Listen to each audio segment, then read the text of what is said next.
Before supermarkets filled with perfect potatoes, American gardens grew something remarkable: forgotten crops that produce 3 times more food with almost no effort. These nearly vanished vegetables were your grandparents' secret to food security through the harshest winters. Today, we're exploring 15 forgotten crops that outperform potatoes in almost every way. Jerusalem artichokes, the ultimate low-maintenance superfood. Let's start with the undisputed champion of forgotten crops, the Jerusalem artichoke, also called sunchoke. Despite its name, it's neither from Jerusalem nor an artichoke.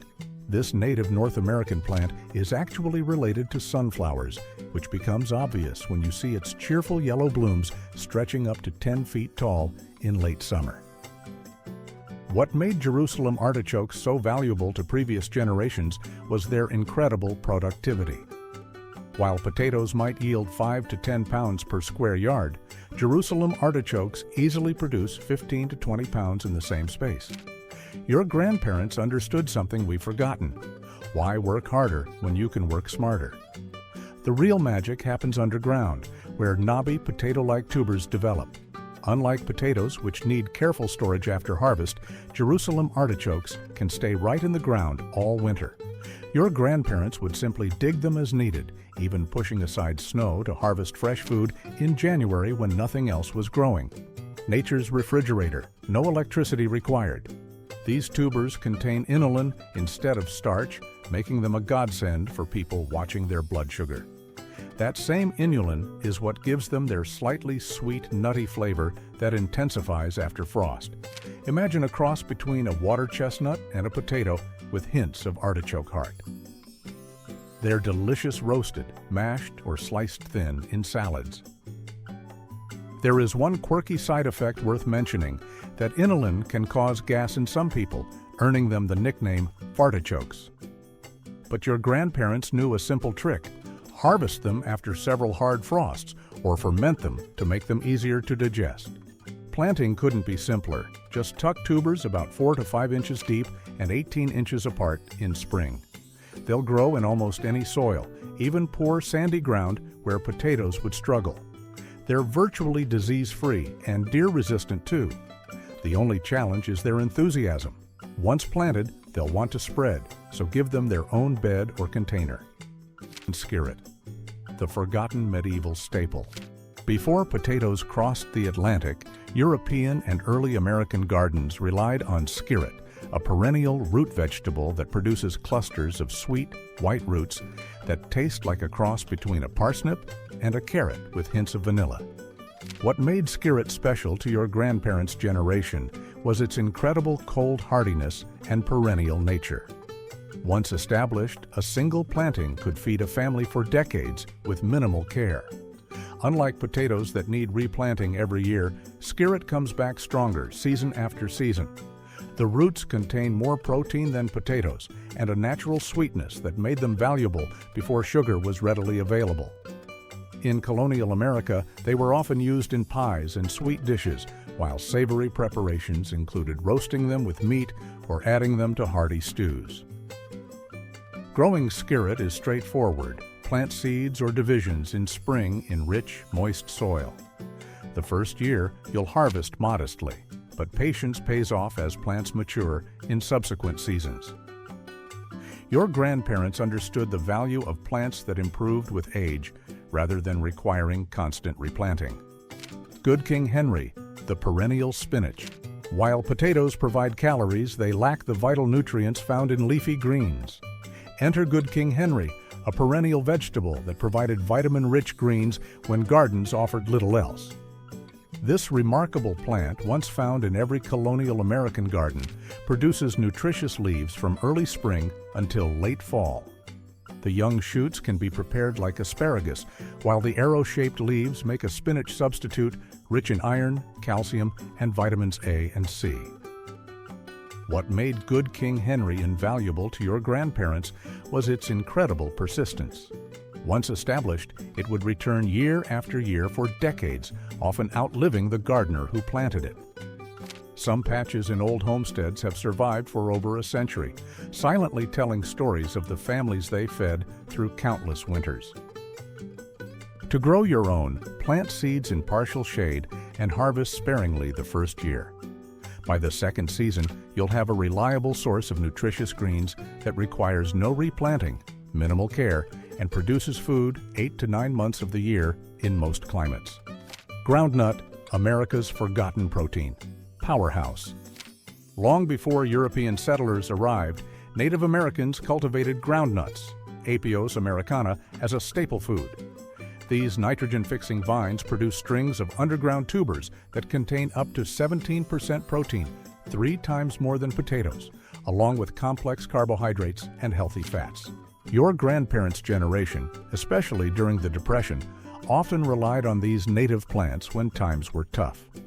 The tubers taste like a nutty potato with hints of bean flavor, and they can be prepared any way you'd use a potato: boiled, roasted, mashed, or added to stews. What makes groundnuts truly remarkable is their ability to thrive in poor soil conditions where other crops fail. They actually improve the soil by fixing nitrogen, making them perfect companions for other garden plants.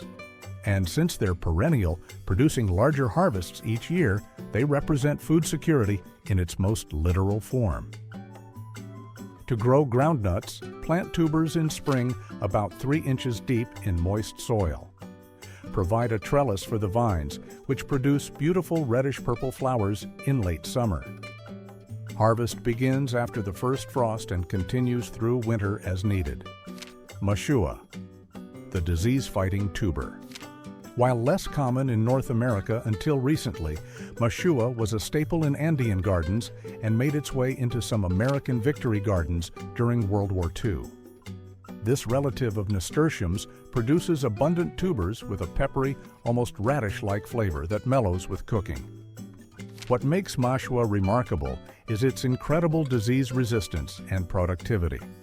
A single plant can yield up to 8 pounds of tubers, and they contain compounds that naturally repel nematodes, making them valuable companion plants for vulnerable crops. Nutritionally, Mashua outshines potatoes with higher protein content and cancer-fighting compounds similar to those found in broccoli. Your grandparents valued plants that provided both food and medicine, understanding that health began in the garden. Growing Mashua is simple. Plant tubers after the last frost and provide a trellis for the climbing vines. The attractive plants produce showy orange or yellow flowers that attract pollinators, making them both practical and ornamental. Harvest after frost for the best flavor. Crosnes, the gourmet's secret. These small, white, spiral-shaped tubers were once a staple in market gardens across America. Also called Chinese artichokes or knotroot, Crosnes have a mild, slightly nutty flavor and a crunchy texture similar to water chestnuts. What made Crosnes valuable to your grandparents was their reliability. When other crops failed due to drought or disease, Crosnes persevered. They grow in partial shade, making them perfect for maximizing garden space, and they're ready to harvest after the first frost when the garden is otherwise winding down. Nutritionally, Crosnes contain unique antioxidants and prebiotic fibers that support gut health. They're delicious pickled, stir-fried, or added raw to salads for a refreshing crunch. French chefs consider them a delicacy, yet they grow as easily as weeds in most American gardens. To grow Crosnes, plant tubers in spring about 2 inches deep. They prefer rich, well-drained soil but will tolerate poorer conditions. Harvest begins after frost and continues through winter as the tubers store perfectly in the ground until needed. American Groundcherry, nature's candy. Before year-round strawberries shipped from California, your grandparents relied on ground cherries for sweet treats. These small fruits, wrapped in papery husks like tiny tomatillos, taste like a cross between pineapple, vanilla, and strawberry. What made ground cherries special was their incredible productivity and storage capacity. A few plants could produce hundreds of fruits, and when left in their husks, they would keep for months without refrigeration. Your grandparents would often have bowls of these sitting on the counter through winter, providing vitamin C when fresh fruit was otherwise unavailable.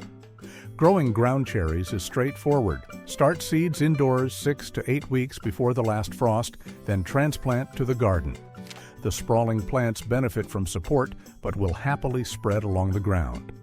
Once established, they often self-seed, returning year after year with minimal effort. Yacon, the sweet root that doesn't raise blood sugar. This South American root crop made its way into American gardens in the early 20th century, but was largely forgotten after World War II. Yacon produces massive, sweet tubers that taste like a cross between an apple and watermelon with the crunch of jicama.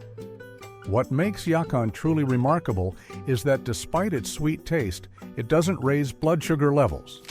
Like Jerusalem artichokes, it contains inulin rather than starch, making it valuable for diabetics and anyone watching their glycemic intake. Your grandparents appreciated Yacon for its dual harvest, edible stalks similar to celery in summer, followed by sweet tubers in fall. A single plant can produce up to 20 pounds of tubers, far outperforming potatoes in productivity. To grow Yacon, plant rhizomes after the last frost in rich, well-drained soil. The plants are ornamental, with dark green leaves and yellow flowers, making them attractive additions to the landscape. Harvest after the first frost for the sweetest flavor. Scorzonera, the 300-year vegetable.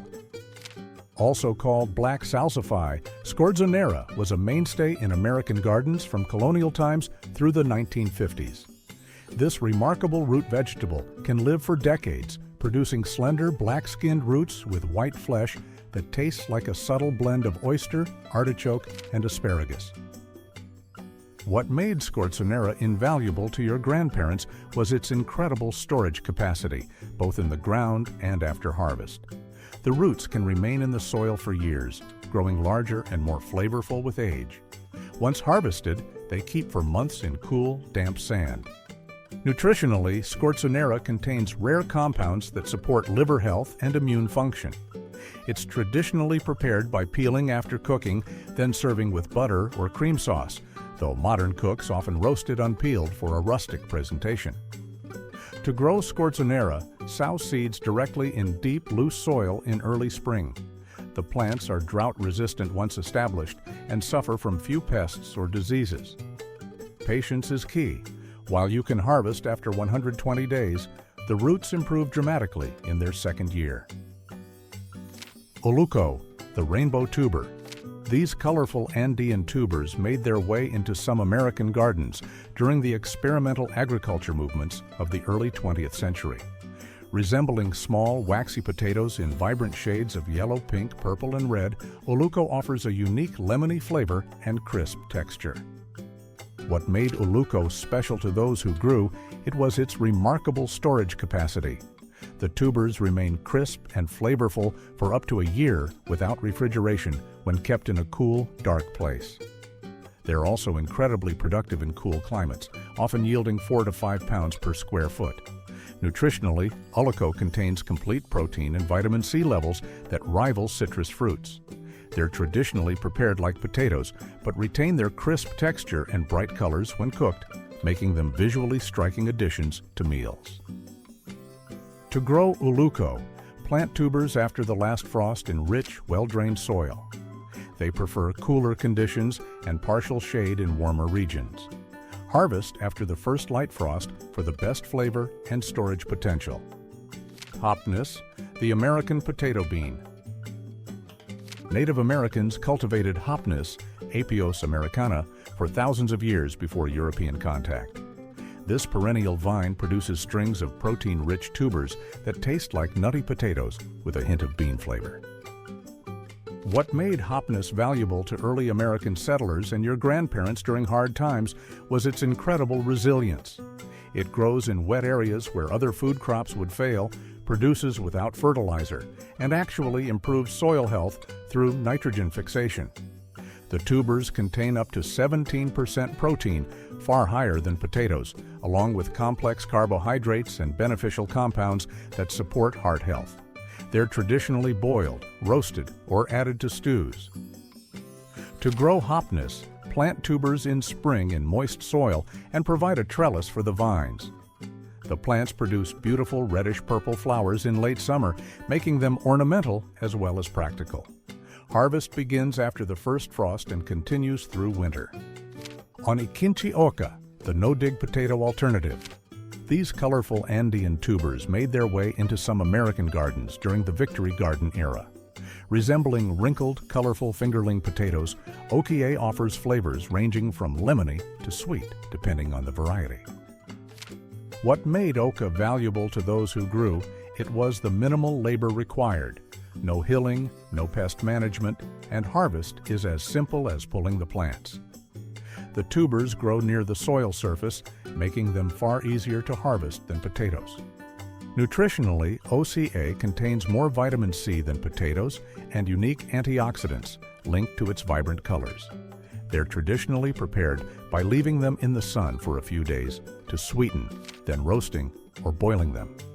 To grow oca, plant tubers after the last frost in loose, rich soil. They prefer cooler conditions and will produce best with long fall seasons. Harvest after the first light frost for the best flavor. Mauka, the heat-loving root. This Andean crop found its way into some southern American gardens in the early 20th century. Mauka produces starchy roots similar to potatoes, but thrives in hot conditions where potatoes would fail. What made Mauka valuable in traditional gardens was its drought tolerance and heat resistance. When summer temperatures would cause potato plants to stop producing, Mauka would continue growing vigorously, providing food security through the hottest months. The roots taste similar to potatoes, but with a slightly fruity flavor, especially after exposure to sunlight. They're traditionally boiled, roasted, or mashed, and the young leaves are also edible as a nutritious green vegetable. To grow Mauka, plant stem cuttings after the last frost in well-drained soil. The plants are ornamental with attractive reddish stems and leaves, making them suitable for front yard food gardens. Harvest roots in late fall for the best size and flavor. Chufa, the dessert tuber. Also called tiger nuts, Chufa was widely grown in American gardens from the 1800s through the 1950s. These small, wrinkled tubers taste remarkably sweet, like coconut and almond with hints of vanilla, despite being a vegetable. What made Chufa valuable to your grandparents was its ability to grow in sandy, poor soil where other crops would fail. It also required minimal water once established, making it perfect for drought-prone regions. Nutritionally, Chufa contains healthy fats similar to olive oil, complete protein, and high levels of resistant starch that supports gut health. Traditionally, the tubers were eaten raw as snacks, ground into flour for baking, or soaked and blended to make horchata, a refreshing drink. To grow Chufa, plant tubers in spring about 2 inches deep in light, well-drained soil. The grass-like plants are attractive and require little care beyond occasional weeding. Harvest in fall after the tops die back. Parsnips, the medieval superfood that ruled before potatoes. Before potatoes crossed the Atlantic in the 1500s, parsnips ruled European and early American dinner tables for centuries. These pale, carrot-looking vegetables were the medieval equivalent of French fries, a staple in every kitchen. What made parsnips invaluable to your grandparents was their incredible cold hardiness. Unlike potatoes that need harvesting before frost, parsnips actually become sweeter after freezing temperatures hit them. They're the only food that improves when you forget about it. Leave them in the ground all winter and they'll develop a rich, nutty sweetness that no potato can match.